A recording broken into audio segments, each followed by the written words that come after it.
ओम श्री गणेशाय नमः। तपस्वी वाल्मीकि जी ने तपस्या और स्वाध्याय में लगी हुई विद्वानों में श्रेष्ठ मुनिवर नारद जी से पूछा, मुनि इस समय इस संसार में गुणवान, वीरवान, धर्मज्ञ, उपकार मानने वाला, सत्य वक्ता और दृढ़ प्रतिज्ञ कौन है? सदाचार से युक्त, समस्त प्राणियों का हित साधक, विद्वान, सामर्थशाली और एकमात्र प्रिय दर्शन पुरुष कौन है?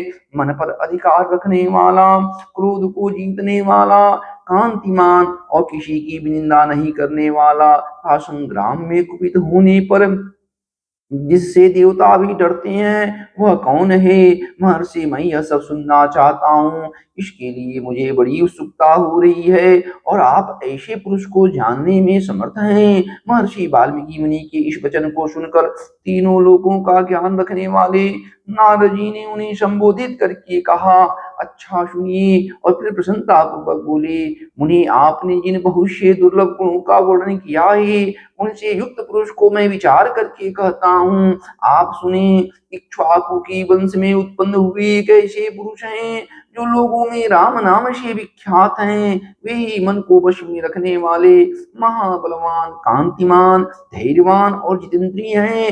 वे बुद्धिमान, नीतिज्ञ, वक्ता, शोभायमान तथा शत्रु संहारक हैं। उनके कंधे मोटे और भुजाएं बड़ी बड़ी हैं। ग्रीवा शंख के समान और ठोड़ी मांसल है। उनकी छाती चौड़ी तथा धनुष बड़ा है। गले के नीचे की हड्डी मांस से छिपी हुई है।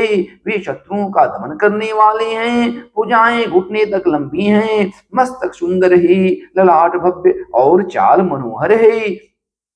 उनका शरीर अधिक ऊंचा या नाटा न होकर मध्यम और सुडौल है। देह का रंग चिकना है। वे बड़े प्रतापी हैं। उनका वक्षस्थल भरा हुआ है। आंखें बड़ी बड़ी हैं। वे शोभायमान और शुभ लक्षणों से संपन्न हैं। वे धर्म के ज्ञाता हैं। सत्य प्रतिज्ञ तथा प्रजा के हित में लगे रहने वाले हैं। वे यशस्वी, ज्ञानी, पवित्र, जितेंद्रिय और मन को एकाग्र रखने वाले हैं। प्रजापति के समान पालक, श्री संपन्न, वैरी, विध्वंसक और जीवों तथा धर्म के रक्षक हैं। विश्वधर्म और सृजनों के पालक, वेद वेदांगों के तत्ववेत्ता तथा धनुर्वेद में प्रवीण हैं। वे अखिल शास्त्रों के तत्वज्ञ, स्मरण शक्ति से युक्त और प्रतिभा संपन्न हैं। अच्छे विचार और उदार हृदय वाले भगवान श्री रामचंद्र जी बातचीत करने में चतुर तथा समस्त लोगों के प्रिय हैं। जैसे नदियां समुद्र में मिलती हैं, उसी प्रकार भगवान श्री रामचंद्र जी से साधु पुरुष सदा ही मिलती रहती हैं।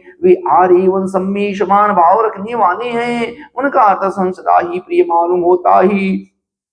संपूर्ण गुणों से युक्त भी भगवान श्री रामचंद्र जी अपनी माता कौशल्या के आनंद को बढ़ाने वाले हैं। गंभीरता में समुद्र के समान और धैर्य में हिमालय के समान हैं। वे विष्णु भगवान के समान बलवान हैं। उनका दर्शन चंद्रमा के समान मनोहर प्रतीत होता है। वे क्रोध में कालाग्नि के समान और क्षमा में पृथ्वी के सदृश हैं। त्याग में कुबेर के समान और सत्य में द्वितीय धर्मराज के समान हैं। इस प्रकार उत्तम गुणों से युक्त और सत्य पराक्रम वाले सद्गुणशाली अपने प्रीतम ज्येष्ठ पुत्र को, जो प्रजावर के हित में संलग्न रहने वाले थे, प्रजावर का हित करने की इच्छा से राजा दशरथ ने प्रेम बस युवराज पद पर अभिषिक्त करना चाहा। तदनंतर भगवान श्री रामचंद्र जी के राज्याभिषेक की तैयारियां देखकर रानी कैकेयी ने, जिसे पहले ही वर दिया जा चुका था, राजा से यह वर मांगा कि भगवान श्री रामचंद्र जी का निर्वासन और भरत का राज्याभिषेक हो। राजा दशरथ ने सत्य वचन के कारण धर्म के बंधन में बंध कर अपने प्यारे पुत्र भगवान श्री रामचंद्र जी को वनवास दे दिया। कैकेयी का प्रिय करने के लिए पिता की आज्ञा के अनुसार उनकी प्रतिज्ञा का पालन करते हुए वीर भगवान श्री रामचंद्र जी वन को चले। तो माता सुमित्रा के आनंद को बढ़ाने वाले विनयशील लक्ष्मण जी ने भी, जो अपनी बड़ी भाई भगवान श्री रामचंद्र जी को बहुत ही प्रिय थे, अपने सुबंधुत्व का परिचय देते हुए स्नेहवश वन को जाने वाले बंधुवर भगवान श्री रामचंद्र जी का अनुसरण किया।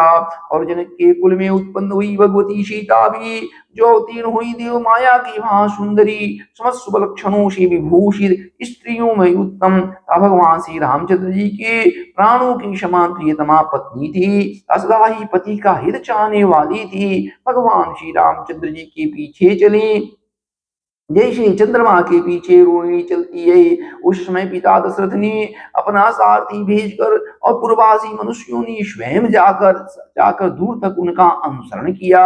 फिर श्रृंगवीरपुर में गंगा तट पर अपने प्रिय निषाद राजगुरु के पास पहुंचकर धर्मात्मा भगवान श्री रामचंद्र जी ने सारथी को अयोध्या के लिए विदा कर दिया। निषाद राजगुरु लक्ष्मण और सीता के साथ राम ये चारों एक वन से दूसरे वन में गए। मार्ग में बहुत से जलों वाली अनेकों नदियों को पार करते हुए भरद्वाज मुनि के आश्रम पर पहुंचे और गुरु को वहीं छोड़कर भरद्वाज मुनि की आज्ञा से चित्रकूट पर्वत पर चले गए। वहां तीनों देवता और गंधर्वों के समान वन में नाना प्रकार की लीलाएं करते हुए एक रमणीय पर्णकुटी बनाकर उसमें शानंद रहने लगे। भगवान श्री रामचंद्र जी के चित्रकूट चले जाने पर पुत्र शोक से पीड़ित महाराज दशरथ उस समय पुत्र के लिए उसका नाम ले लेकर विलाप करते हुए स्वर्गगामी हुए। उनके स्वर्गमन के पश्चात वशिष्ठ आदि प्रमुख ब्राह्मणों द्वारा राज्य के संचालन के लिए नियुक्त किए जाने पर भी महाबली वीर भरत ने राज की कामना न करके पूज्य भगवान श्री रामचंद्र जी को प्रसन्न करने के लिए वन को ही प्रस्थान किया।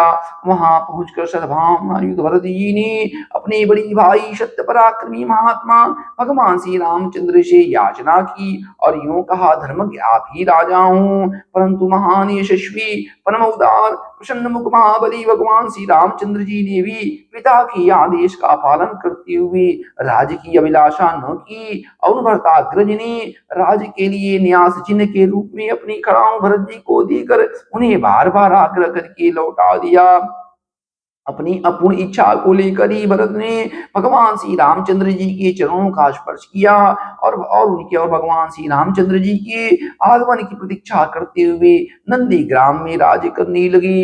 भरत के लौट जाने पर सत्य प्रतिज्ञ जितेंद्र श्रीमान राम ने वहां पर पुनः नागरिक जनों का आना जाना देख कर उनसे बचने के लिए एकाग्र भाव से दंडकारण्य में प्रवेश किया।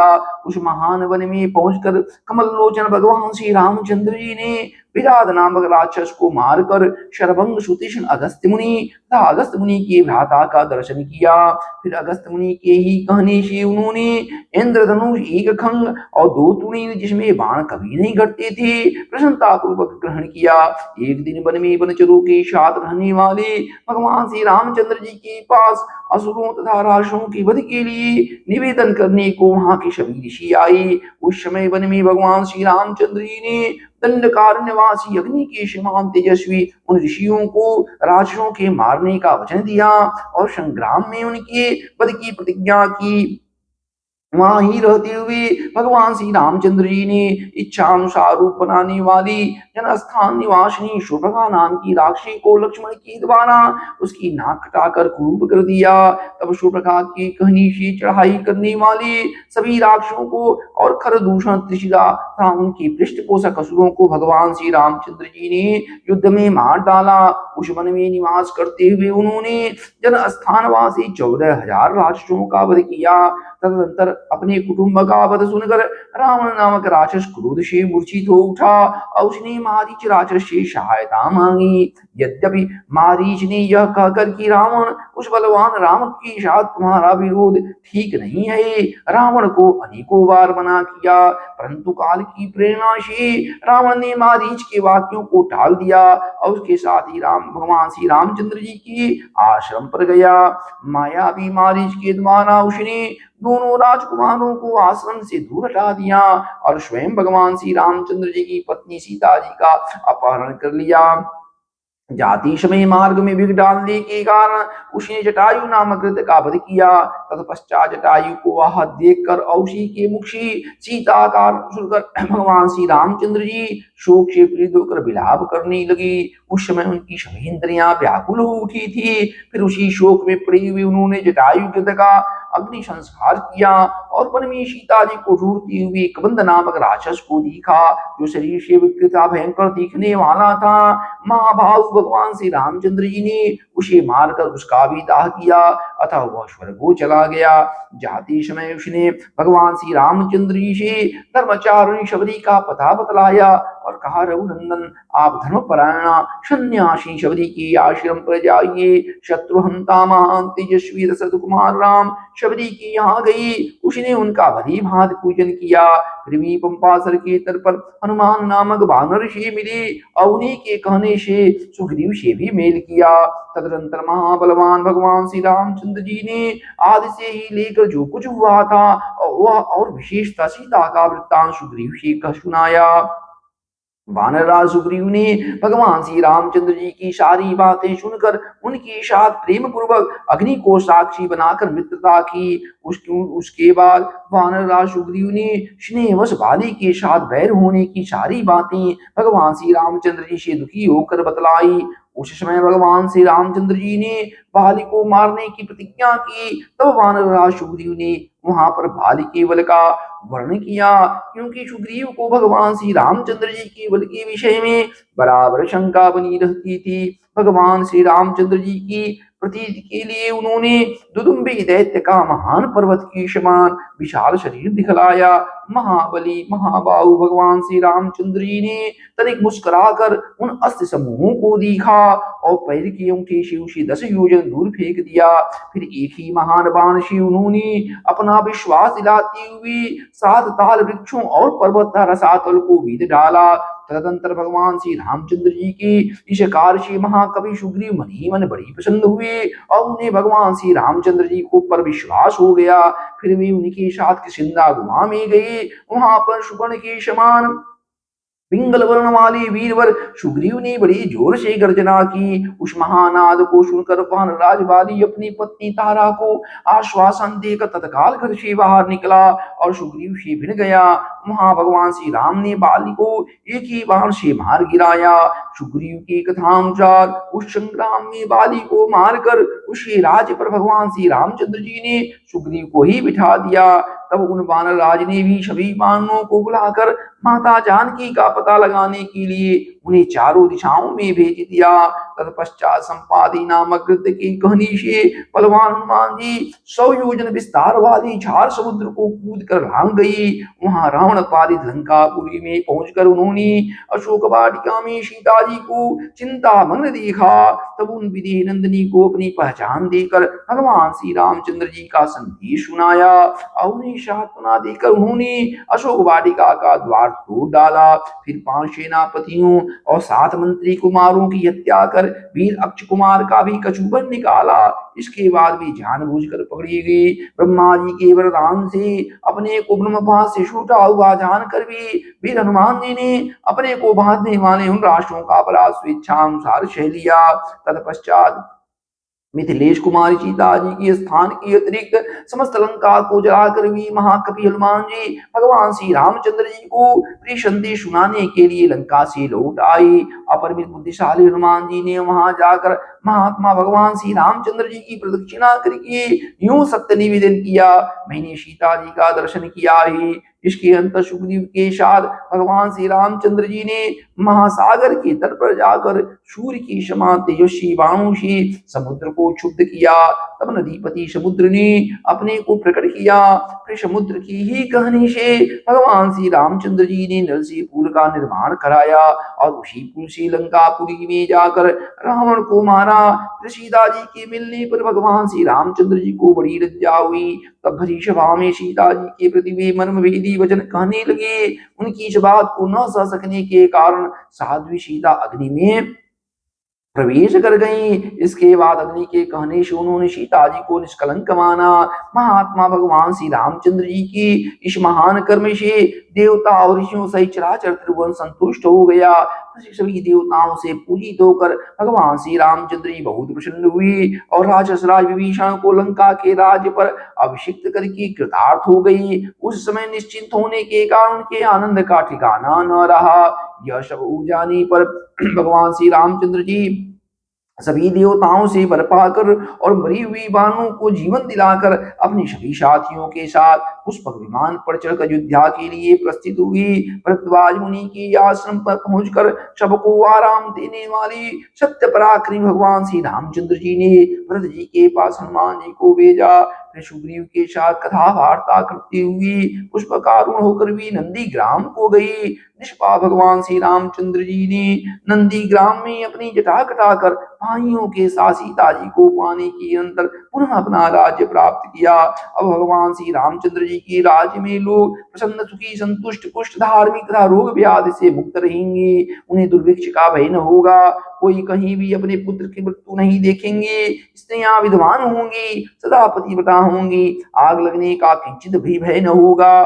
कोई प्राणी जल में नहीं डूबेंगे। बात तो ज्वर का भय थोड़ा भी न रहेगा। क्षुधा था चोरी का डर भी जाता रहेगा। सभी नगर और राष्ट्र धन धान से संपन्न होंगे। सत्य युग की भांति सभी लोग सदा प्रसन्न रहेंगे। महायशवी भगवान श्री रामचंद्र जी बहुत से शुभ सुवर्णों की दक्षिणा वाले 100 अश्वमेध यज्ञ करेंगे। उनमें विधि पूर्व विद्वानों को 10,000 करोड़ गौ और ब्राह्मणों को अपरिमित धन देंगे।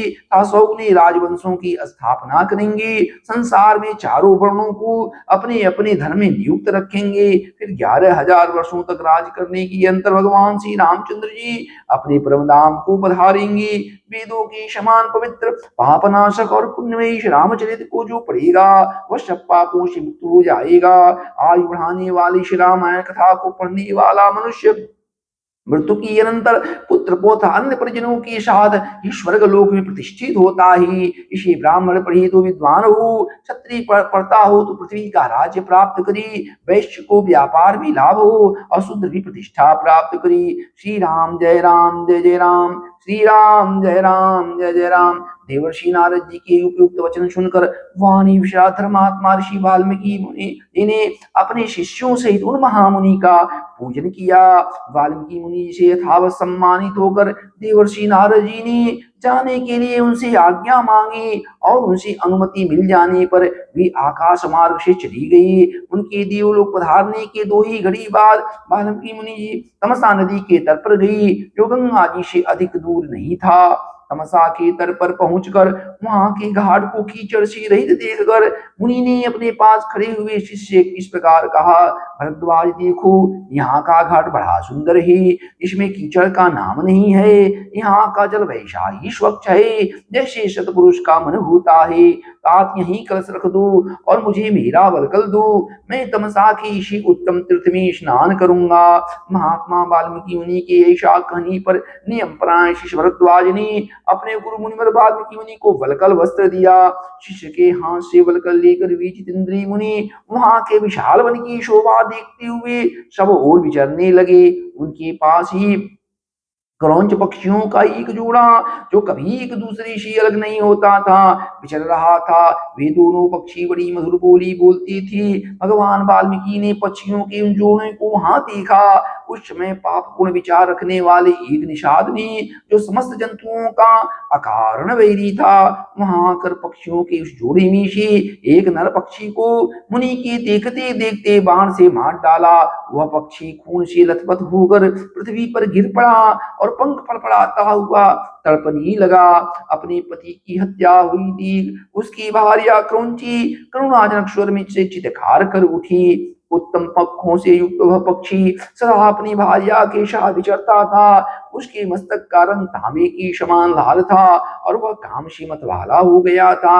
ऐसे पति से युक्त होकर क्रौंची बड़ी दुख से रो रही थी। निषाद ने जिसे मार गिराया था, उस नर पक्षी की यह दुर्दशा देखकर उन धर्मात्मा ऋषि को बड़ी दया आई। स्वभावतः करुणा का अनुभव करने वाले ब्रह्मर्षि ने यह अधर्म हुआ है ऐसा निश्चय करके रोती हुई क्रौंची की ओर देखते हुए निषाद से इस प्रकार कहा, निषाद, तुझे नित्य निरंतर कभी शांति न मिली, क्योंकि तूने इन क्रौंच के जोड़े में से एक को, जो काम से मोहित हो रहा था, बिना किसी अपराध के ही हत्या कर डाली। ऐसा कहकर जब उन्होंने इस पर विचार किया किया।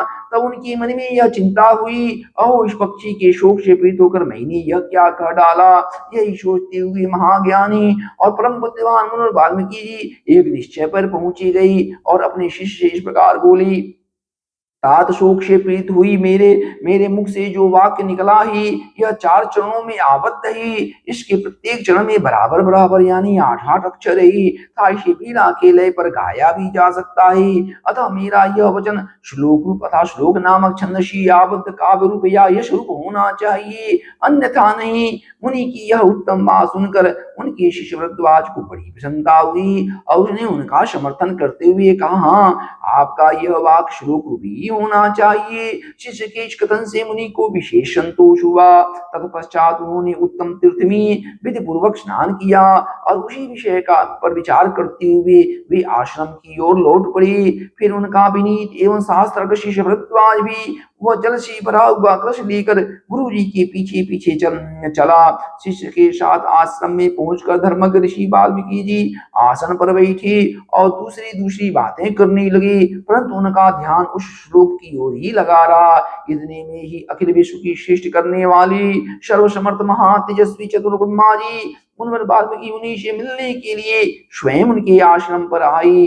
उन्हें देखते ही महर्षि वाल्मीकि मुनि सहसा उठकर खड़ी हो गई। वे मन और इंद्रियों को वश में रखकर अत्यंत विस्मित हो हाथ जोड़ी चुपचाप कुछ काल तक खड़े ही रह गए, कुछ बोल न सके। तत्पश्चात उन्होंने पाद्य अर्घ आसन और स्तुति आदि के द्वारा भगवान ब्रह्मा जी का पूजन किया और उनके चरणों में विधिवत प्रणाम करके उनसे कुशल समाचार पूछा। भगवान ब्रह्मा ने एक परम उत्तम आसन पर विराजमान होकर वाल्मीकि मुनि को भी आसन ग्रहण करने की आज्ञा दी। ब्रह्मा जी की आज्ञा पाकर कल वे भी आसन पर बैठे। उस समय साक्षात लोक पितामह ब्रह्मा जी सामने बैठे हुए थे, तो भी वाल्मीकि मुनि का मन उस क्रौंच पक्षी वाली घटना की ओर ही लगा रहा। वे उसी के विषय में सोचने लगी, ओह जिसकी बुद्धि बैर भाव को ग्रहण करने में ही लगी रहती है, उस पापात्मा व्याध ने बिना किसी अपराध के ही वैसे मनोहर कलवर करने वाले क्रौंच पक्षी के प्राण ले लिए। यही सोचते सोचते उन्होंने क्रौंच के आर्तनाद को सुनकर निषाद को लक्ष्य करके जो श्लोक कहा था उसी को फिर ब्रह्मा जी के सामने दोहराया। उसे दोहराते ही फिर उनके मन में अपने दिए हुए शाप के अनौचित्य का ध्यान आया। तब वे शोक और चिंता में डूब गई। ब्रह्मा जी उनकी मन स्थिति को समझकर हंसने लगे और मुनिवर वाल्मीकि मुनि इस प्रकार बोले, ब्रह्मन तुम्हारे मुंह से निकला हुआ यह छंदोबद्ध वाक्य श्लोक रूप ही होगा। इस विषय में तुम्हें कोई अन्यथा विचार नहीं करना चाहिए। मेरे संकल्प अथवा प्रेरणा से ही तुम्हारे मुंह से ऐसी वाणी निकली है। मुनि श्रेष्ठ तुम भगवान श्री रामचंद्र जी की संपूर्ण चरित्र का वर्णन करो। परम बुद्धिमान भगवान श्री रामचंद्र जी संसार में सबसे बड़ी धर्मात्मा और धीर पुरुष हैं। तुमने नारद जी के मुंह से जैसा सुना है उसी के अनुसार उनकी चित्र का चित्रण करो। बुद्धिमान श्री राम का जो गुप्त या प्रकट वृत्तांत ही था, लक्ष्मण सीता और राशों के जो संपूर्ण गुप्त या प्रकट चरित्र हैं, वे सब अज्ञात होने पर भी तुम्हें ज्ञात हो जाएंगे। इस काव्य में अंकित तुम्हारी कोई भी बात झूठी नहीं होगी। इसलिए तुम भगवान श्री रामचंद्र जी की परम पवित्र एवं मनोरम कथा को श्लोकबद्ध करके लिखो। इस पृथ्वी पर जब तक नदियों और पर्वतों की सत्ता रहेगी तब तक संसार में रामायण कथा का प्रचार होता रहेगा। जब तक तुम्हारी बनाई हुई श्री राम कथा का लोक में प्रचार रहेगा तब तक तुम इच्छा अनुसार ऊपर नीचे था मेरे लोक में निवास करोगे। ऐसा कहकर भगवान ब्रह्मा जी वहीं अंतर्धान हो गए। उनकी वहीं अंतर्धान होने से शिष्यों सहित भगवान वाल्मीकि मुनि को बड़ा विस्मय हुआ। तदनंतर उनकी सभी शिष्य अत्यंत प्रसन्न होकर बार बार इस श्लोक का गान करने लगे तथा परम विस्मित होकर परस्पर इस प्रकार कहने लगे, हमारी गुरुदेव महर्षि ने क्रौंच पक्षी के दुख से दुखी होकर जिस समान अक्षरों वाले 4 चरणों से युक्त वाक्य का गान किया ही वह था तो उनके हृदय का शोक, किंतु उनकी वाणी द्वारा उच्चारित होकर श्लोक रूप हो गया। इधर इधर शुद्ध अंतःकरण वाले महर्षि वाल्मीकि मुनि के मन में यह विचार हुआ कि मैं ऐसे ही श्लोकों में संपूर्ण रामायण काव्य की रचना करूंगा। यह सोचकर उदार दृष्टि वाले उन यशस्वी महर्षि ने भगवान श्री रामचंद्र जी के चरित्रों को ध्यान लेकर हजारों श्लोकों से युक्त महाकाव्य की रचना की, जो उनके यश को बढ़ाने वाला ही। इसमें इसमें श्री राम के उदार चरित्रों का प्रतिपादन करने वाले मनोहर पदों का प्रयोग किया गया है। महर्षि वाल्मीकि मुनि के बनाए हुए इस काव्य में तत्पुरुष आदि समासों, दीर्घगुण आदि संधियों और प्रकृति प्रत्यय की संबंध का यथायुग निर्वाह हुआ है। इसकी रचना में समता है, पदों में माधुर्य है और अर्थ में प्रसाद गुण की अधिकता है। भावुक जनों, इस प्रकार शास्त्रीय पद्धति के अनुकूल बने हुए इस रघुवर चरित्र और रावण वध के प्रसंग को ध्यान देकर सुने। श्री राम जय राम जय जय राम, श्री राम जय राम जय जय राम, श्री राम जय राम जय जय राम।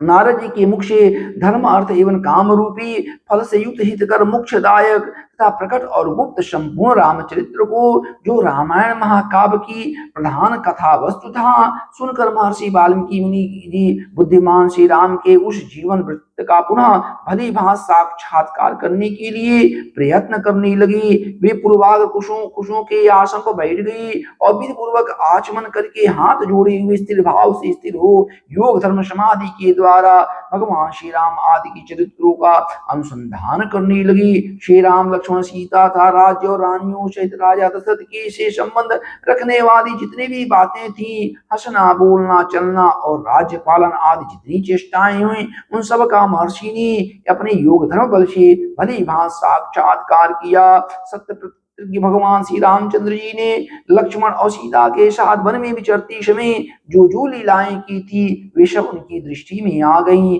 योग का आश्रय लेकर उन धर्मात्मा महर्षि ने पूर्व काल में जो घटनाएं घटित हुई थी, उन सबको वहां हाथ पर रखे हुए आंवले की तरफ प्रत्यक्ष देखा।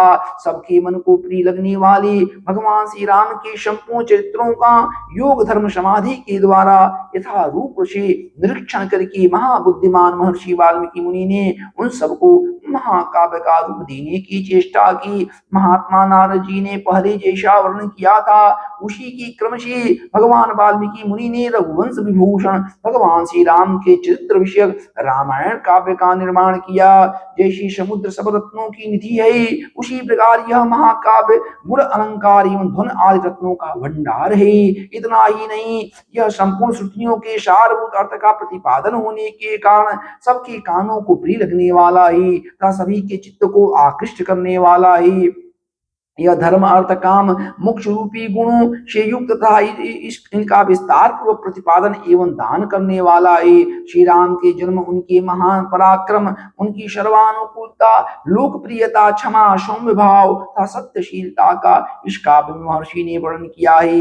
विश्वामित्र जी के साथ श्री राम लक्ष्मण के जाने पर जो उनके द्वारा नाना प्रकार की विचित्र लीलाएं तथा अद्भुत बातें घटित हुई, उन सब का इसमें महर्षि ने वर्णन किया है। भगवान श्री राम द्वारा मिथिला में धनुष के तोड़े जाने, जनक नंदनी सीता और उर्मिला आदि के विवाह का भी इसमें चित्रण किया गया है। भगवान श्री राम परशुराम संवाद, दशरथ भगवान श्री राम के गुण, उनकी अभिषेक, कैकेयी की दुष्टता, भगवान श्री राम के राज्याभिषेक में विघ्न, उनकी वनवास, राजा दशरथ के शोक विलाप और परलोक गमन, प्रजाओं की विषाद, साथ जाने वाली प्रजाओं को मार्ग में छोड़ने, निषाद राजू के साथ बात करने तथा सुमंत्र को अयोध्या लौटाने आदि का भी इसमें उल्लेख किया है। भगवान श्री राम आदि का गंगा के पार जाना, भरद्वाज मुनि का दर्शन करना, भरद्वाज मुनि की आज्ञा लेकर चित्रकूट जाना और वहां की नैसर्गिक शोभा का अवलोकन करना, चित्रकूट में कुटिया बनाना, उसमें निवास करना, वहां भरत का श्री राम से मिलने के लिए आना, उन्हें अयोध्या लौट चलने के लिए प्रसन्न करना, मनाना, भगवान श्री राम द्वारा पिता को जलांजलि दान, भरत द्वारा अयोध्या के राज सिंहासन पर भगवान श्री रामचंद्र जी की श्रेष्ठ पादुकाओं का अभिषेक एवं स्थापन करना, नंदीग्राम में भरत का निवास करना, भगवान श्री राम का दंडकारण्य में गमन, उनके द्वारा विराट का वध, सर्वंग मुनि का दर्शन, सुतीक्ष्ण के साथ समागम, अनुसुईया के साथ सीता देवी की कुछ काल तक स्थिति, उनके द्वारा सीता को अंगराग समर्पण, भगवान श्री राम आदि के द्वारा अगस्त्य का दर्शन, उनके दिए हुए वैष्णव धनुष का को ग्रहण करना, शूर्पणखा का संवाद, भगवान श्री राम की आज्ञा से लक्ष्मण द्वारा उसका विरूपण, उसकी नाक और कान का छेदन, भगवान श्री राम द्वारा खरदूषण और त्रिशिला का वध, शूर्पणखा के उत्तेजित करने से रावण का भगवान श्री राम से बदला लेने के लिए उठना, भगवान श्री राम द्वारा मारीच का वध, रावण द्वारा विदेह नंदनी सीता जी का हरण, सीता जी के लिए रघुनाथ जी का विलाप, रावण द्वारा गृद्धराज जटायु का वध, भगवान श्री राम और लक्ष्मण की कबंध से भेंट, उनके द्वारा पंपा सरोवर का अवलोकन, भगवान श्री राम का शबरी से मिलना और उसके दिए हुए फल मूल को ग्रहण करना, भगवान श्री राम का सीता के लिए प्रलाप, पंपा सरोवर के निकट हनुमान जी से भेंट, भगवान श्री राम और लक्ष्मण का हनुमान जी के सादृश्य मुख पर्वत पर जाना, वहां सुग्रीव के शान भेद करना, उन्हें अपने बल का विश्वास दिलाना और उनसे मित्रता स्थापित करना, बाली और सुग्रीव का युद्ध, भगवान श्री राम द्वारा बाली का विनाश, सुग्रीव को राज्य समर्पण, अपने पति बाली के लिए तारा का विलाप, शरद काल में सीता जी की खोज कराने के लिए सुग्रीव की प्रतिज्ञा, भगवान श्री राम का बरसात के दिनों में माल्यवान पर्वत की प्रसरण नामक शिखर पर निवास करना, रघुकुल सिंह भगवान श्री रामचंद्र जी का सुग्रीव के प्रति क्रोध कर प्रदर्शन करना, सुग्रीव द्वारा सीता जी की खोज के लिए वानर सेना का संग्रह करना, सुग्रीव का संपूर्ण दिशाओं में वानरों को भेजना और उन्हें पृथ्वी के द्वीप समुद्र आदि विभागों का परिचय देना, भगवान श्री राम का सीता के विश्वास के लिए हनुमान जी को अपनी अंगूठी प्रदान देना, वानरों को ऋक्षविल स्वयं प्रभा गुफा का दर्शन करना, उनका प्रयोपवेशन, प्राण त्याग के लिए अनशन करना, संपाति से उनकी भेंट और बातचीत करना, समुद्र लंघन के लिए हनुमान जी का महेंद्र पर्वत पर चढ़ना, समुद्र को लांघना, समुद्र के कहने से ऊपर उठे हुए मैनाक का दर्शन करना, इनको राशि का डांटना, हनुमान जी द्वारा छाया ग्रहणी चिंगिका का दर्शन एवं निधन करना, लंका के आधारभूत पर्वत चित्रकूट का दर्शन करना, रात्रि के समय लंका में प्रवेश करना, अकेला होने के कारण अपने कर्तव्य का विचार करना, रावण के मद्यपान स्थान में जाना, उसके अंतःपुर की स्त्रियों को देखना, हनुमान जी का रावण को देखना, पुष्पक विमान का निरीक्षण करना, अशोक वाटिका में जाना और सीता जी के दर्शन करना, पहचान के लिए सीता जी को अंगूठी देना और उनसे बातचीत करना, राक्षसियों द्वारा सीता को डांट फटकारना, त्रिजटा को श्री राम के लिए शुभ सूचक स्वप्न का दर्शन करना, सीता का हनुमान जी को चूड़ामणि प्रदान करना, हनुमान जी का अशोक वाटिका के वृक्षों को तोड़ना, राक्षसियों का भागना, रावण के सेवकों का हनुमान जी के द्वारा संहार, वायुनंदन हनुमान जी का बंदी होकर रावण की सभा में जाना, उनके द्वारा गर्जन और लंका का दाह करना, फिर लौटती बार समुद्र को लांघना, वानरों का मधुवन में आकर मधुपान करना, हनुमान जी का भगवान श्री रामचंद्र जी को आश्वासन देना और सीता जी की दी हुई चूड़ामणि समर्पित करना, सेना सहित सुग्रीव के साथ भगवान श्री रामचंद्र जी की लंका यात्रा के समय समुद्र से भेंट, नल का समुद्र पर सेतु बांधना, उसी सेतु के द्वारा वानर सेना का समुद्र के पार जाना, रात को वानरों का लंका पर चारों ओर से घेरा डालना, विभीषण के साथ श्री राम का मैत्री संबंध होना, विभीषण का श्री राम को रावण की वध का उपाय बताना, कुंभकर्ण का निधन, मेघनाद का वध, रावण का विनाश, सीता की प्राप्ति, शत्रु नगरी लंका में विभीषण का अभिषेक, भगवान श्री राम द्वारा पुष्पक विमान का अवलोकन, उसके द्वारा दल बल सहित उनका अयोध्या के लिए प्रस्थान करना, भगवान श्री राम का भरद्वाज मुनि से मिलना, वायुपुत्र हनुमान जी को दूत बनाकर भरत के पास भेजना तथा अयोध्या में आकर भरत से मिलना, भगवान श्री राम के राज्याभिषेक का उत्सव, फिर भगवान श्री राम का सारी वानर सेना को विदा करना, अपने राष्ट्र की प्रजा को प्रसन्न रखना तथा उनकी प्रसन्नता के लिए ही विदेह नंदनी सीता जी को वन में त्याग देना इत्यादि वृत्तांतों को एवं इस पृथ्वी पर भगवान श्री रामचंद्र जी का जो कुछ भविष्य चरित्र था उसको भी भगवान वाल्मीकि मुनि ने अपने उत्कृष्ट महाकाव्य में अंकित किया है। श्री राम जय जय राम, श्री राम जय जय जय राम। भगवान श्री रामचंद्र जी ने जब वन से लौटकर राज्य का शासन अपने हाथ में ले लिया, उसके बाद भगवान वाल्मीकि मुनि ने उनके संपूर्ण चरित्रों के आधार पर विचित्र पद और अर्थ से युक्त रामायण काव्य का निर्माण किया। इसमें महर्षि ने 24,000 श्लोक, 500 सर्ग तथा उत्तर सहित 7 कांडों का प्रतिपादन किया ही। भविष्य तथा उत्तर कांड सहित समस्त रामायण पूर्ण कर लेने के पश्चात सामर्थ्यशाली महाज्ञानी महर्षि ने सोचा कि कौन ऐसा शक्तिशाली पुरुष होगा जो इस महाकाव्य को पढ़कर जन समुदाय में सुना सकेगा। शुद्ध अंतःकरण वाली उन महर्षि के इस प्रकार विचार करते ही मुनि वेश में रहने वाले राजकुमार कुश और लव ने आकर उनके चरणों में प्रणाम किया। राजकुमार कुश और लव दोनों भाई धर्म के ज्ञाता और यशस्वी थे। उनका स्वर बड़ा ही मधुर था और वे मुनि के आश्रम पर ही रहते थे। उनकी धारणा शक्ति अद्भुत थी और वे दोनों ही वेदों के पारंगत हो चुके थे। भगवान वाल्मीकि मुनि ने उनकी ओर देखा और उन्हें सुयोग्य समझकर उत्तम व्रत का पालन करने वाले उन महर्षि ने वेदार्थ का विस्तार के साथ ज्ञान कराने के लिए उन्हें सीता के चरित्र से युक्त संपूर्ण रामायण नामक महाकाव्य का, जिसका दूसरा नाम पौलस्त्य वध अथवा दशानन वध था, अध्ययन कराया। वह महाकाव्य पढ़ने और गाने में भी मधुर, द्रुत, मध्य और विलंबित इन तीनों गतियों से अन्वित, षडज आदि 7 स्वरों से युक्त, बीड़ा बजाकर स्वर और ताल के साथ गाने योग्य तथा श्रृंगार, करुण, हास्य, रौद्र, भयानक तथा वीर आदि सभी रसों से अनुप्राणित है। दोनों भाई कुश और लव उन महाकाव्य को पढ़कर उसका गान करने लगे। वे दोनों भाई गांधर्व विद्या, संगीत शास्त्र के तत्वज्ञ, स्थान और मूर्छना के जानकार, मधुर स्वर के से संपन्न तथा गंधर्वों के समान मनोहर रूप वाली थी। सुंदर रूप और शुभ लक्षण उनकी सहज संपत्ति थी। वे दोनों भाई बड़ी मधुर स्वर से वार्तालाप करती थी। जैसे बिंब से प्रतिबिंब प्रकट होते हैं, उसी प्रकार भगवान श्री रामचंद्र जी की शरीर से उत्पन्न हुई दोनों राजकुमार दूसरे युगल श्री रामचंद्र जी के ही प्रतीत होते थे। वे दोनों राजपुत्र सब लोगों की प्रशंसा के पात्र थी। उन्होंने उस धर्मानुकूल उत्तम उपाख्यान में संपूर्ण काव्य को जीवाग्र कर लिया था। और जब कभी ऋषियों, ब्राह्मणों तथा साधुओं का समागम होता था, उस समय उनके बीच में बैठकर वे दोनों तत्वज्ञ बालक एकाग्रचित होकर रामायण का गान किया करती थी। एक दिन की बात है, बहुत से शुद्ध अंतःकरण वाली महर्षियों की मंडली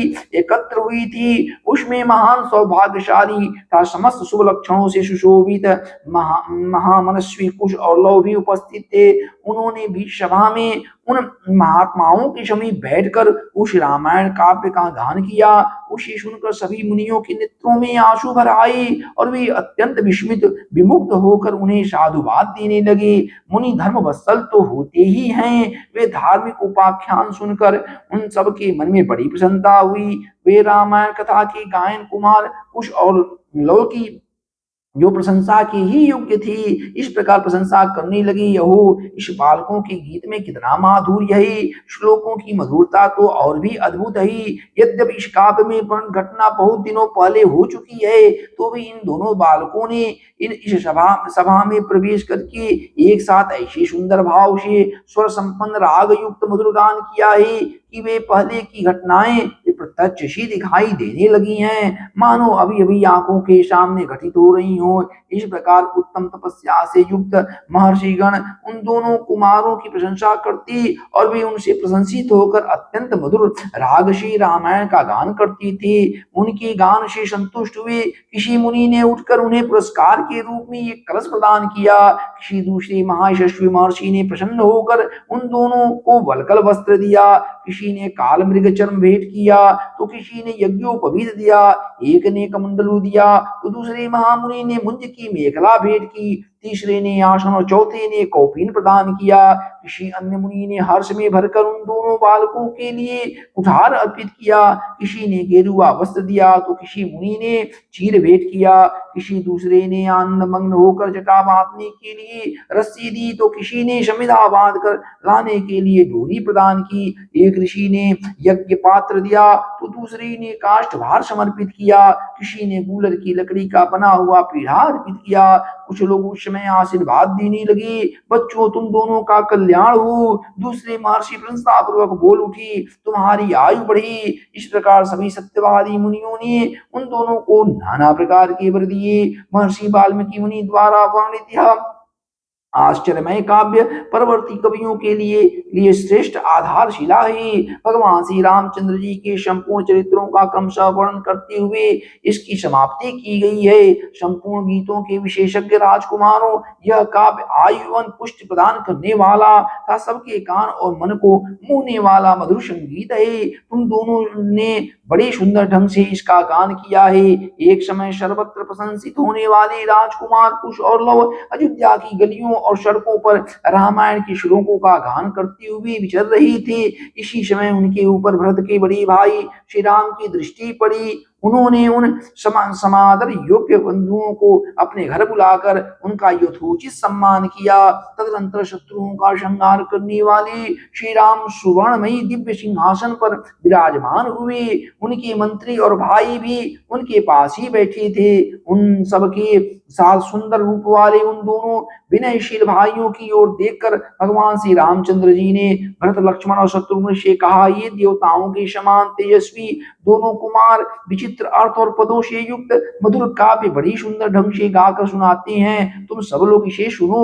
यूं कहकर उन्होंने उन्होंने उन दोनों भाइयों को गाने की आज्ञा दी। आज्ञा पाकर भी दोनों भाई वीणा के लय के साथ अपने मन की अनुकूल तार एवं मधुर स्वर में राग अलापते हुए रामायण काव्य का गान करने लगी। उनका उच्चारण इतना स्पष्ट था कि सुनते ही अर्थ का बोध हो जाता था। उनका गान सुनकर श्रोताओं के समस्त अंगों में हर्ष जनित रोमांच हो आया तथा उन सबके मन और आत्मा में आनंद की तरंगे उठने लगी। उस जनसभा में होने वाला वह गान सबकी श्रवण इंद्रियों को अत्यंत सुखद प्रतीत होता था। उस समय श्री राम ने अपने भाइयों का ध्यान आकृष्ट करते हुए कहा, ये दोनों राजकुमार मुनि होकर भी राजोचित लक्षणों से संपन्न हैं। संगीत में कुशल होने के साथ ही महान तपस्वी, ये जिस चरित्र का प्रबंध काव्य का गान करते हैं वह शब्दार्थ अलंकार उत्तम गुण एवं सुंदर रीति आदि के युक्त होने के कारण अत्यंत प्रभावशाली है, मेरे लिए भी अभ्युत कारक है, ऐसा वृद्ध पुरुषों का कथन है। अतः तुम सब लोग ध्यान देकर इसे सुनो।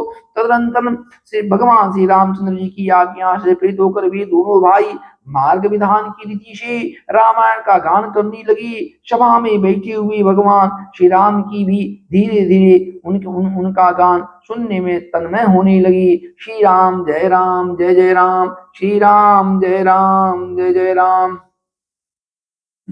यह सारी पृथ्वी पूर्व काल में प्रजापति मनु से लेकर अब तक जिस वंश के विजयशाली नरेशों के अधिकार में रही है, जिन्होंने समुद्र को खुदवाया था और जिन्हें यात्रा काल में 60,000 पुत्र घेर कर चलती थी, वे महाप्रतापी राजा सगर जिनके कुल में उत्पन्न हुए। इन्हीं इक्ष्वाकु वंशी महात्मा राजाओं की कुल परंपरा में रामायण नाम से प्रसिद्ध इस महान ऐतिहासिक काव्य की अवतारणा हुई है। हम दोनों आदि से अंत तक इस सारे काव्य का पूर्ण रूप से गान करेंगे। इसके द्वारा धर्म अर्थ काम और मोक्ष चारों पुरुषार्थों की सिद्धि होती है। अतः आप लोग दोष दृष्टि का त्याग करके इसका श्रवण करें। कोश नाम से प्रसिद्ध एक बहुत बड़ा जनपद है जो सरयू नदी के किनारे बसा हुआ है। वह प्रचुर धन धान्य से संपन्न सुखी और समृद्धशाली है। उसी जनपद में अयोध्या नाम की एक नगरी है जो समस्त लोगों में विख्यात है। उस पुरी को स्वयं महाराज मनु ने बनवाया और बसाया था। वह शोभाशालिनी महापुरी 12 योजन लंबी और 3 योजन चौड़ी थी। वहां बाहर की जनपदों में जाने का जो विशाल राजमार्ग था वह उभय पार्श्व में विविध वृक्षावलियों से विभूषित होने के कारण सुस्पष्टता या अन्य मार्गों से विभक्त जान पड़ता था। सुंदर विभाग पूर्वक बना हुआ महान राजमार्ग उस पुरी की शोभा बढ़ा रहा था। उस पर खिले हुए फूल बिखरे जाते थे तथा प्रतिदिन उस पर जल का छिड़काव होता था। जैसे स्वर्ग में देवराज इंद्र ने अमरावती पुरी बसाई थी, उसी प्रकार धर्म और न्याय के बल से अपने महान राष्ट्र की वृद्धि करने वाले राजा दशरथ ने अयोध्यापुरी को पहले की अपेक्षा विशेष रूप से बसाया था।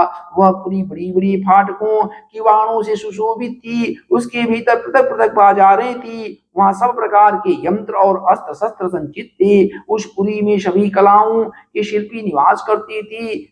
पाठ करने वाले शूद और वंशावली का बखान करने वाले महागत वहां भरी हुई थी। वह पूरी सुंदर शोभा से संपन्न थी। उसकी सुषमा की कहीं तुलना नहीं थी। वहां ऊंची ऊंची अट्टालिका थी जिनके ऊपर ध्वज फहराती थी। सैकड़ों शतघ्नियों तोपों से वह पुरी व्याप्त थी। उस पुरी में ऐसी बहुत सी नाटक मंडलियां थी जिनमें केवल स्त्रियां ही नृत्य एवं अभिनय करती थी। उस नगरी में चारों ओर उद्यान था, आमों के बगीचे थे। लंबाई और चौड़ाई की दृश्य वह पूरी बहुत विशाल थी। साखू के वन उसे सब ओर से घिरे हुए थे। उसके चारों ओर गहरी खाई खुदी हुई थी जिसमें प्रवेश करना या जिसे लांघना अत्यंत कठिन था। वह नगरी दूसरों के लिए सर्वथा दुर्गम एवं दुर्जयी थी। घोड़े, हाथी, गाय, बैल, ऊंट तथा गधे आदि उपयोगी पशुओं से वह पूरी भरी पूरी थी। कर देने वाले सामंत नरेशों की समुदाय उस सदा घेरे रहते थे। विभिन्न देशों के निवासी वैश्य उस पुरी की शोभा बढ़ाते थे। वहां के महलों का निर्माण नाना प्रकार के रत्नों से हुआ था। वे गगनचुंबकी प्रसाद पर्वतों के समान जान पड़ती थी। उनसे उस पुरी की बड़ी शोभा हो रही थी। बहुसंख्यक कुटागारों, गुप्त गृहों अथवा स्त्रियों के क्रीड़ा भवनों से परिपूर्ण वह नगरी इंद्र की अमरावती के समान जान पड़ती थी। उसकी शोभा विचित्र थी। उसके महलों पर सोने का पानी चढ़ाया गया था अथवा वह पूरी युद्ध फल की आकार में बसाई गई थी। श्रेष्ठ एवं सुंदरी नारियों से समूह उस पुरी की शोभा बढ़ाती थी। वह सब प्रकार के रत्नों से भरी पूरी था, सतमहली प्रसादों से सुशोभित थी। पूर्ववासियों के घरों से उसकी आबादी इतनी घनी हो गई थी कि कहीं कहीं थोड़ा सा भी अवकाश नहीं दिखाई देता था। उसे समतल भूमि पर बसाया गया था। वह नगरी जड़हन धान के चावलों से भरपूर थी। वहां का जल इतना मीठा या स्वादिष्ट था मानो ईख का रस हो। भूमंडल की वह सर्वोत्तम नगरी दुदुम्भी, मृदंग, वीणा, प्रणव आदि वाद्यों की मधुर ध्वनि से अत्यंत गूंजती रहती थी। देवलोक में तपस्या से प्राप्त हुए सिद्धों के विमान की भांति उस पुरी का भूमंडल में सर्वोत्तम स्थान था। वहां के सुंदर महल बहुत अच्छी ढंग से बनाए और बसाए गए थे। उनके भीतरी भाग बहुत ही सुंदर थे। बहुत से श्रेष्ठ पुरुष उस पुरी में निवास करते थे। जो अपने समूह से बिछुड़कर असहाय हो गया हो, जिसके आगे पीछे कोई न हो, अर्थात जो पिता और पुत्र दोनों से हीन हो तथा जो सप्तवेदी भाण द्वारा वेदने योग्य हो अथवा युद्ध से हार कर भाग जा रहे हो, ऐसे पुरुषों पर जो लोग बाणों का प्रहार नहीं करते हैं, जिनकी सदी सदाए हाथ शीघ्रतापूर्वक लक्ष्य भेद करने में समर्थ हैं, अस्त्र शस्त्रों के प्रयोग में कुशलता प्राप्त कर चुके हैं तथा जो वन में गरजते हुए मतवाली सिंहों, व्याघ्रों और सुअरों को तीखे अस्त्रों से एवं भुजाओं के बल से भी बलपूर्वक मार डालने में समर्थ हैं, ऐसे शास्त्रों महारथी वीरों से अयोध्यापुरी भरी पूरी थी। उसे महाराज दशरथ ने बसाया और पाला था। अग्निहोत्री, शमदम आदि उत्तम गुणों से संपन्न तथा 6 अंगों सहित संपूर्ण वेदों के पारंगत विद्वान श्रेष्ठ ब्राह्मण उस पुरी को सदा घेरे रहते थे। वे शास्त्रों का दान करने वाले और सत्य में तत्पर रहने वाले थे। ऐसे महर्षि कल्प महात्माओं तथा ऋषियों से अयोध्यापुरी सुशोभित थी तथा राजा दशरथ उसकी रक्षा करते थे। श्री राम जय राम जय जय राम, श्री राम जय राम जय जय राम। उस अयोध्यापुरी में रहकर राजा दशरथ प्रजावर का पालन करती थी। वे वेदों के विद्वान तथा सभी उपयोगी वस्तुओं का संग्रह करने वाले थे। दूरदर्शी और महान तेजस्वी थे। नगर और जनपद की प्रजा उनसे बहुत प्रेम रखती थी। वे इक्ष्वाकुल के अतिरथी वीर थे। यज्ञ करने वाले धर्मपरायण और जितेंद्री थे। महर्षियों के समान दिव्य गुण संपन्न राजर्षि थे। उनकी तीनों लोकों में ख्याति थी। वे बलवान शत्रुहीन मित्रों से युक्त एवं इंद्रिय विजयी थे। धन और धान्य वस्तुओं के संचयी दृष्टि से इंद्र और कुबेर के समान जान पड़ती थे। जैसे महातेजस्वी प्रजापति मनु संपूर्ण जगत की रक्षा करते हैं, उसी प्रकार महाराज दशरथ भी करते थे। धर्म, अर्थ और काम का संपादन करने वाले, कर्मों का अनुष्ठान करते हुए वे सत्य प्रतिज्ञ नरेश उस श्रेष्ठ अयोध्यापुरी का उसी तरह पालन करती थी जैसे इंद्र अमरावतीपुरी का करते हैं। उस उत्तम नगर में निवास करने वाले सभी मनुष्य प्रसन्न धर्मात्मा, बहुश्रुत, निर्लोभ, सत्यवादी तथा अपने अपने धन से संतुष्ट रहने वाले थे। उस श्रेष्ठपुरी में कोई भी ऐसा कुटुंबी नहीं था जिसके पास उत्कृष्ट वस्तुओं का संग्रह अधिक मात्रा में न हो, जिसके धर्म अर्थ और काम में पुरुषार्थ सिद्ध न हो गई हो, तथा जिसके पास गाय बैल घोड़ी धन धान्य आदि का अभाव हो। अयोध्या में कहीं भी कोई भी कामी, कृपण, क्रूर, मूर्ख और नास्तिक मनुष्य देखने को भी नहीं मिलता था। वहां की सभी स्त्री पुरुष धर्मशील, संयमी, सदा प्रसन्न रहने वाली तथा शील और सदाचार की दृष्टि से महर्षियों की भांति निर्मल थी। वहां कोई भी कुंडल, मुकुट और पुष्पहार से शून्य नहीं था। किसी के पास भोग सामग्री की कमी नहीं थी। कोई भी ऐसा नहीं था जो नहा धोकर साफ सुथरा न हो, जिसके अंगों में चंदन का लेप न न न हुआ हो, था जो सुगंध से वंचित हो, अपवित्र अन्न भोजन करने वाला, दान न देने वाला था, मन को काबू में न रखने वाला मनुष्य तो वहां कोई दिखाई ही नहीं देता था। कोई भी ऐसा पुरुष देखने में नहीं आता था जो बाजूबंद, निष्क, स्वर्ण पद या मोहर तथा हाथ का आभूषण, कड़ा आदि धारण न किए हो। अयोध्या में कोई भी ऐसा नहीं था जो अग्निहोत्र और यज्ञ न करता हो, जो शूद्र, चोर, सदाचार शून्य अथवा वर्णशंकर हो।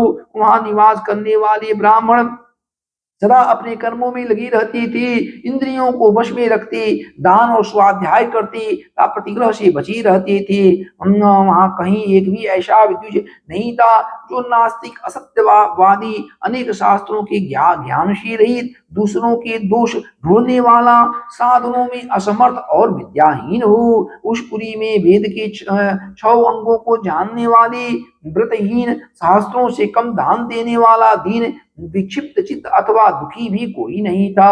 अयोध्या में कोई भी स्त्री या पुरुष ऐसा नहीं देखा जा सकता था जो श्रीहीन, रूप रहित तथा राज्य भक्ति से शून्य हो। ब्राह्मण आदि चारों वर्णों के लोग, देवता और अतिथि के पूजक, कृतज्ञ, उदार, शूरवीर और पराक्रमी थी। उस श्रेष्ठ नगर में निवास करने वाली सब मनुष्य दीर्घायु का, धर्म और सत्य का आश्रय लेने वाले थे। वे सदा ही स्त्री, पुत्र और पुत्र आदि परिवार के साथ सुख से रहते थे। क्षत्रिय ब्राह्मणों का मुंह जोती थी, वैश्य क्षत्रियों की आज्ञा का पालन करते थे, शूद्र अपने कर्तव्य का पालन करते हुए उपयुक्त तीनों वर्णों की सेवा में संलग्न रहते थे। इक्ष्वाकुल के स्वामी राजा दशरथ अयोध्यापुरी की रक्षा उसी प्रकार करती थी जैसे बुद्धिमान महाराज मनु ने पूर्व काल में उसकी रक्षा की थी। शौर्य की अधिकता के कारण अग्नि के समान दुर्धर्ष, कुटिलता से रहित, अपमान को सहन करने में असमर्थ था, अस्त्र शस्त्रों के ज्ञाता योद्धाओं के समुदाय से वह पूरी उसी तरह भरी पूरी रहती थी जैसे पर्वतों की गुफा सिंहों के समूहों से परिपूर्ण होती है। काम्बोज और वाहलीक देश में उत्पन्न हुए उत्तम घोड़ों से, बनायु देश के अश्वों से तथा सिंधु नद के निकट पैदा होने वाले दरियाई घोड़ों से, जो इंद्र के अश्व उच्च श्रवा के समान श्रेष्ठ थे, अयोध्यापुरी भरी रहती थी। विंध्य और हिमालय पर्वत में उत्पन्न होने वाली अत्यंत बलशाली पर्वताकार मदमत्त गजराजों से भी वह नगरी परिपूर्ण रहती थी। एरावत कुल में उत्पन्न महापद्म के वंश में पैदा हुई तथा अंजन और वामन नामक दिग्गजों से भी प्रकट हुए हाथी उस पुरी की पूर्णता में सहायक हो रही थी। हिमालय पर्वत पर उत्पन्न भद्र जाति की, विंध्य पर्वत पर उत्पन्न हुए मंद्र जाति की तथा सह पर्वत पर पैदा हुए मृग जात के हाथी भी वहां मौजूद थे। भद्र, मंद्र और मृग, इन तीनों के मेल से उत्पन्न हुए शंकर जाति के भद्र और मंद्र, इन दो जातियों के मेल से पैदा हुए शंकर जाति के